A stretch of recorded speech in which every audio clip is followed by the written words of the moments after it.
नमस्ते। आज बात करते हैं पीएचपी के एक बहुत ही इंटरेस्टिंग फीचर की, लेट स्टैटिक बाइंडिंग। सुनने में थोड़ा टेक्निकल लगता है ना? पर ये असल में इनहेरिटेंस से जुड़ी एक बड़ी कॉमन प्रॉब्लम को सॉल्व करता है।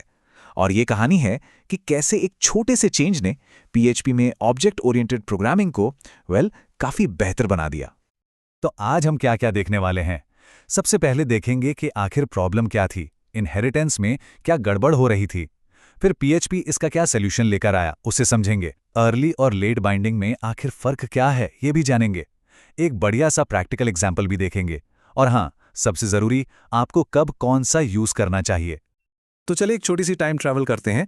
PHP 5.3 आने से पहले के ज़माने में चलते हैं। उस टाइम ना डेवलपर्स जब स्टैटिक मेथड्स के साथ काम करते थे तो उन्हें एक बहुत ही कह सकते हैं अजीब सी अनएक्सपेक्टेड प्रॉब्लम का सामना करना पड़ता था। तो यहीं से एक सवाल उठता है, ये जो कोड है ये अल्फा क्यों आउटपुट कर रहा है? एक नज़र में देखने पे तो लगता है कि जवाब कुछ और होना चाहिए, है ना? अच्छा, तो कोड में हो क्या रहा है? हमारे पास दो क्लासेस हैं, एक है अल्फा और दूसरी है बीटा, जो अल्फा की चाइल्ड क्लास है। अब अल्फा के अंदर एक स्टैटिक मेथड है, प्रिंट क्लास, और वो सेल्फ डॉट क्लास नेम को कॉल करता है। सिंपल है। और हम कॉल किसे कर रहे हैं? चाइल्ड क्लास को, यानी बीटा डॉट प्रिंट क्लास। और इसका आउटपुट क्या आता है? अल्फा।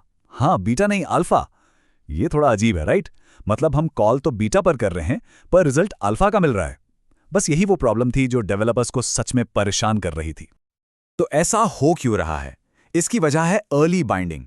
इसका मतलब ये है कि जब पीएचपी कोड को प्रोसेस करता है, मतलब रन करने से भी पहले, तो वो सेल्फ की कीवर्ड को परमानेंटली उस क्लास से चिपका देता है जहां वो मेथड लिखा गया था।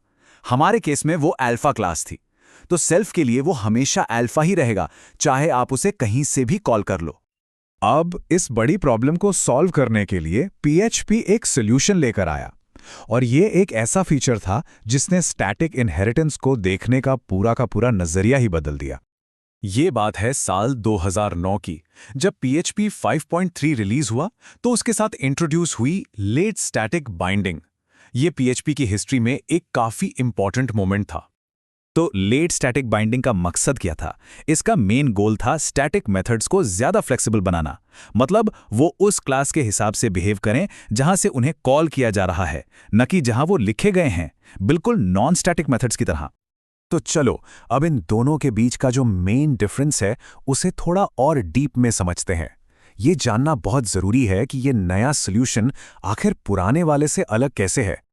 यहाँ जो सारा खेल है वो है बाइंडिंग टाइम का। सेल्फ यानी अर्ली बाइंडिंग, ये कंपाइल टाइम पर ही, मतलब कोड चलने से पहले ही फिक्स हो जाता है। ये हमेशा उस क्लास को पॉइंट करेगा जहां मेथड डिफाइन हुआ है। दूसरी तरफ है स्टैटिक यानी लेट बाइंडिंग। ये रन टाइम पर, मतलब कोड चलने के दौरान डिसाइड होता है। ये उस क्लास को पॉइंट करता है जहां से मेथड कॉल किया गया है। तो एक तरह से एक पहले से पत्थर की लकीर है और दूसरा लास्ट मोमेंट पर डिसाइड होता है। तो अब ए बिग क्वेश्चन, अगर हम अपने पुराने वाले कोड में सिर्फ एक कीवर्ड बदल दें, मतलब सेल्फ की जगह स्टैटिक कर दें, तो क्या होगा? ये देखिए, ये रहा हमारा अपडेटेड कोड। सब कुछ सेम है, बस सेल्फ की जगह अब स्टैटिक है। बस इतना सा चेंज। और बूम, आउटपुट है बीटा। एग्जैक्टली वही जो हम चाहते थे। लेट स्टैटिक बाइंडिंग ने रन टाइम पर चेक किया कि कॉल कहां से आया। अरे ये तो बीटा से आया है, और उसने सही क्लास का नाम प्रिंट कर दिया। Problem solved. चलो अब थियरी से हटकर एक रियल वर्ल्ड एग्जाम्पल देखते हैं जहां यह फीचर सच में बहुत यूजफुल साबित होता है।